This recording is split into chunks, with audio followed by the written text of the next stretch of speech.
अध्यक्ष जी, आप राष्ट्रीय अध्यक्ष हैं और आप विधानसभा चुनाव लड़ना चाहते हैं, ऐसा क्यों?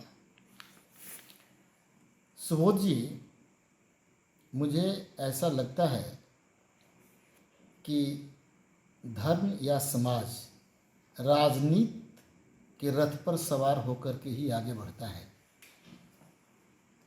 जब तक महान सम्राट अशोक गौतम बुद्ध के विचारों को 150 साल बाद प्रचार प्रसार में नहीं लगे थे, तब तक उनका प्रचार प्रसार नहीं हो पाया था महामना गौतम बुद्ध के दिए विचारों का।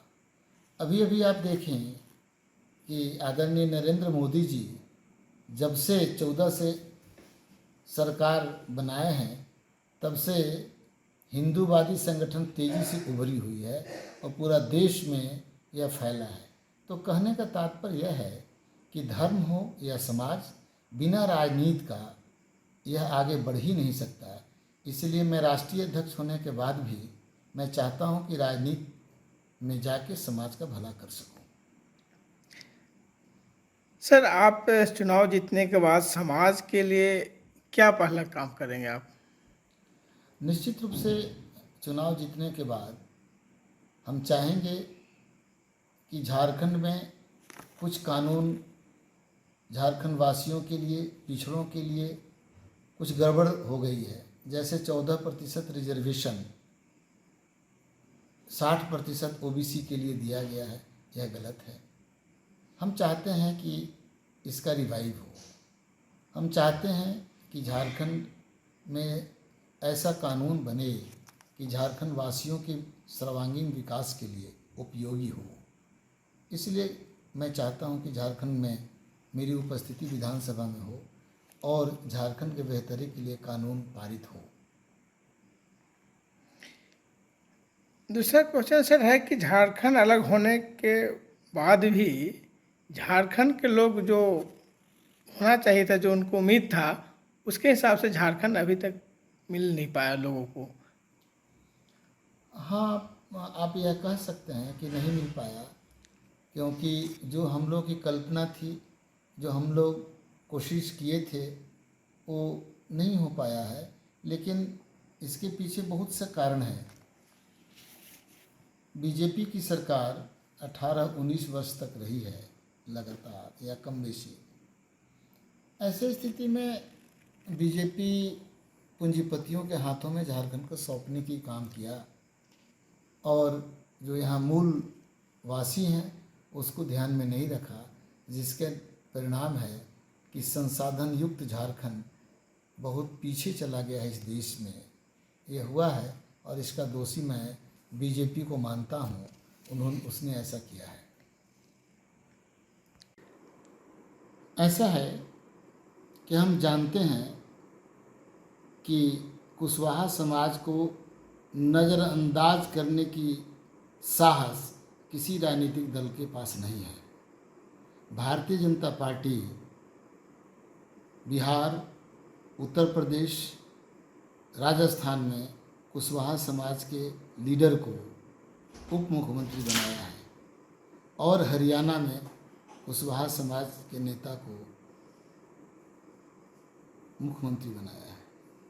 और मैं आपको स्पष्ट बता दूं कि हरियाणा, बिहार, छत्तीसगढ़, मध्य प्रदेश, राजस्थान आदि राज्यों में जिस इलाके में कुशवाहा रहता है वहाँ से तो जीतते ही हैं। जिस राजनीतिक दल को कुशवाहा समाज समर्थन किया वही राज सत्ता पर रहा।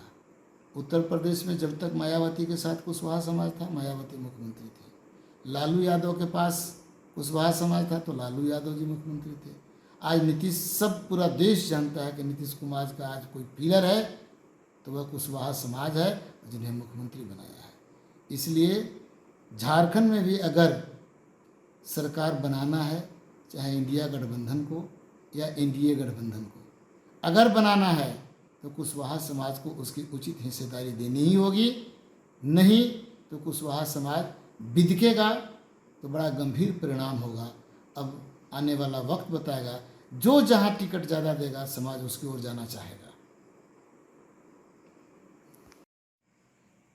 झारखंड वासियों के लिए सर आप क्या करना चाहते हैं कि जो अलग होने के बाद भी जो अभी जो बाकी रह गया है, आप मंत्री बन जाते हैं, आप विधानसभा में जाते हैं, तो क्या होगा कि जो झारखंड वासियों जो अलग राज्य होने के बाद जो उपेक्षा थी वो नहीं हो पाया, उसको आप काम करना चाहते हैं? यह बहुत बड़ा प्रश्न है, क्योंकि यह झारखंड राज्य से संबंधित है। यहाँ किसान, रोजगार, महिला, बहुत सा जगहों पर काम करने की आवश्यकता है। यह सिर्फ उद्योग आधारित राज्य नहीं बनाने की बात हो, यहाँ कृषि आधारित राज्य की बात होनी चाहिए। इसीलिए किसानों के लिए, किसान के हित के लिए अनेक कानून पारित करने की आवश्यकता है। यहाँ बहुत आप देखे होंगे कि नहर योजना बना रहा है राज्य में। सच्चाई है कि यह उबड़ खाबड़ ऊंची नीची ज़मीन है झारखंड में। नहर जैसे परियोजना जिसमें बहुत ज़्यादा बजट का है, वह सफलीभूत नहीं हो सकता, कारगर नहीं है झारखंड राज्य के लिए। झारखंड राज्य के लिए सिंचाई के लिए लिफ्ट इरिगेशन ज़्यादा उपयोगी है। इस पर लोगों को काम करना चाहिए। हमारा जो जो उत्पादन है किसान का, वो आमदन खर्च से आधी रह गई है। हम स्वावलंबी नहीं हैं कृषि उत्पादन के लिए। यहाँ तक कि हम मांस मछली भी मध्य प्रदेश और आंध्र प्रदेश से मंगाते हैं, चावल बिहार से छत्तीसगढ़ से आता है, तो हम स्वावलंबी नहीं हैं। इतना ही नहीं, बल्कि हमारे बच्चे बाहर जाते हैं पढ़ने के लिए। पिछली सरकार, मुझे याद है कि 4000 सरकारी स्कूल को भारतीय जनता पार्टी ने बंद करा दी, उसी सरकार ने बंद करा दी। तो यस, और वह प्राइवेटेशन की ओर ले गया।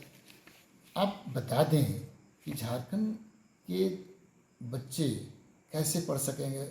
गुणवत्ता वाली शिक्षा तो उसको मिलेगी नहीं। इसलिए झारखंड सरकार द्वारा संचालित स्कूल को भी अच्छी गुणवत्ता की शिक्षा होनी चाहिए, न कि प्राइवेटेशन का बढ़ावा देना चाहिए। यह सरकार पर नियंत्रण है, तो उस पर कंट्रोल होना चाहिए। झारखंड से जितने बैंक्स हैं, वो सारे बैंक्स में पैसा जाता है, लेकिन हमारे नौजवानों को वह व्यापार करने के लिए नहीं फाइनेंस करते हैं। 80% बाहर चला जाता है। यह झारखंड के बैंक को, यहाँ की सरकार को नियंत्रित करना चाहिए। और यहाँ से अगर पैसा कमा रहा है बैंक, तो यहीं के नौजवानों को या यहाँ के व्यापारियों को रोजगार के लिए या और भी क्षेत्र के विकास के लिए उसको खर्च करना चाहिए। तो ये सारी बातें हो रही हैं। जो हमारी महिलाएं, लड़कियां जो पलायन करती थी, वो भी नहीं रुकी हुई है। हमारे मजदूर बन करके बाहर जा रहे हैं। यहाँ बहुत स्थिति खराब है झारखंड में, तो विस्थापन नीति बनाना जरूरी है।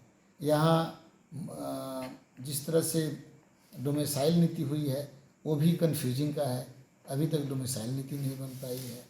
यहाँ पूंजीपतियों को 10 लाख, रघुवर सरकार ने 10 लाख बैंक में गैरमजरूआ ज़मीन को दिखा करके आमंत्रित किया और कहा कि कितने करोड़ का इन्वेस्टमेंट होगा, लेकिन सारे लोग परेशान हैं।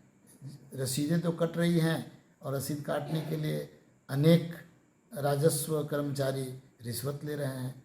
तो अस्त व्यस्त पूरा झारखंड हो गया है, हर एक जगहों पर परेशानी है। इसलिए इसे दुरुस्त करना चाहिए, और दुरुस्त करने के लिए कानून बनना चाहिए, नियंत्रण होना चाहिए। मेरे समझ से अच्छा प्रशासक अगर हो तो बेईमानी, भ्रष्टाचार नहीं होता है। और अभी तो हम लोग देख रहे हैं कि यह दिल्ली से ही चलता है, बेईमानी, भ्रष्टाचार। आप महसूस करेंगे कि यह 5 वर्ष जो हेमंत सरकार का बीता है, काफ़ी परेशानी और काफ़ी जिल्लत के साथ बेचारे वह गुजारे हैं। कोरोना काल था, कोरोना काल के बाद उनके विधायकों को जेल भेज दिया गया, और कुछ नहीं तो झूठा केस में मुख्यमंत्री जी को जेल भेज दिया। काम करने का मौका ही कहाँ दिया। इतना ही नहीं, केंद्र सरकार के पास झारखंड सरकार का रॉयल्टी 1,36,042 करोड़ रुपया वर्षों से पड़ा हुआ है, जो नहीं दे रहा है, और उसमें ऐड होता जा रहा है। अगर यह रुपया हम लोग के पास आ जाए तो एक विकास हो जाए, लेकिन अपना हम लोग का हिस्सा, झारखंड राज्य का हिस्सा केंद्र सरकार ने रोक रखा है। तो परेशानी है, क्योंकि इसीलिए वो लोग जानबूझ करके परेशान करते हैं, चूँकि उसकी सरकार यहाँ नहीं है, डिस्टर्ब करना चाहते हैं भारतीय जनता पार्टी। तो काम करने का स्वतंत्र होकर मौका नहीं मिला है। इंडिया गवर्नमेंट बनाई थी, जो हम लोग का गठबंधन है, हेमंत जी उसके मुख्यमंत्री हैं, लेकिन स्वतंत्र होकर काम करने नहीं दिया। दबाव और प्रेशर में परेशान करता रहा है 5 वर्ष, इसलिए परेशानी हुई है। सरकार की गति जितनी होनी चाहिए नहीं हो पाई है। सर आप ओबीसी लीडर भी हैं और ओबीसी का बहुत सा जिला जो है से ओबीसी मुक्त कर दिया गया है। आपकी सरकार 5 साल रहा, उसके लिए कोई आप इस तरह का कोई मतलब कदम नहीं उठाया गया ओबीसी के द्वारा, ऐसा क्यों? अब बाबूलाल मरांडी जी मुख्यमंत्री थे, उसी समय 12.5 जिला तकरीबन उन्होंने रिजर्व कर दिया पंचायत के लिए। यह सीधी सी बात है कि विधानसभा हो या लोकसभा, रिजर्वेशन अनुसूचित जनजाति अनुसूचित जाति के लिए संख्या के आधार पर होता है। जिस विधानसभा में सबसे ज़्यादा ट्राइबल का वोट है वहाँ उसको रिजर्व कर देता है। उसी तरह से जहाँ अनुसूचित जाति का है वहाँ रिजर्व करता है। तो जब पंचायत रिजर्व हो रहा था तो उसमें पंचायत में जिसकी संख्या ज़्यादा थी उसको रिजर्व करना चाहिए, न कि जिला और प्रखंड कर देना चाहिए। यह गलत कानून पारित हुआ। उस समय के विधायक, जो भी माननीय विधायक थे या उस समय लोकसभा के जो भी सदस्य थे, इस पर उन लोगों ने ध्यान नहीं दिया। मुझे लगता है कि या तो उनको ज्ञान की कमी रही होगी या अनुभव की कमी रही होगी, या उसका रिजल्ट नहीं जानते थे कि इसका दुष्परिणाम कितना निकलेगा। और एक बार कानून बन जाता है तो कानून बनने के बाद उसको रिवाइव करने के लिए बहुत परेशानी होती है, लेकिन करना चाहिए, सरकार को करना चाहिए, इस पर आगे बढ़ना चाहिए। और जहाँ पिछड़ों का है पिछड़ों को मिलना चाहिए, जहाँ अनुसूचित जनजाति का है अनुसूचित जनजाति को, जहाँ अनुसूचित जाति का है वहाँ उसको मिलना चाहिए। और कांग्रेस के माननीय राहुल गांधी जी नेता कहते हैं जिसकी जितनी आबादी उसकी उतनी हिस्सेदारी। मैं समझता हूँ कि इस पर आने वाली सरकार जो बनेगी इंडिया गठबंधन की, तो मैं समझता हूँ कि इस पर गंभीरता से विचार होगा और इस पर काम होगा। सर एक आखिरी क्वेश्चन है कि सर आप समाज के राष्ट्रीय अध्यक्ष होने के नाते झारखंड में आपका कुशवाहा समाज का 14% है। आप ये बताइए सर कि आप समाज को कितने सीट आप दिला पाइएगा राष्ट्रीय अध्यक्ष होने के नाते आप? मैंने इंडिया गठबंधन या एनडीए के लोगों से कहा है कि 4 सीट, दोनों हम लोगों को 4-4 सीट मिनिमम मिलना चाहिए। अगर 4 सीट मिलता है तो हमारी हिस्सेदारी बनती है, परंतु अगर नहीं मिलेगा तो फिर जो सारा डिक्लेयर होगा तो हम लोग कुशवाहा समाज के बैठ के निर्णय लेंगे कि हम लोगों को क्या करना चाहिए।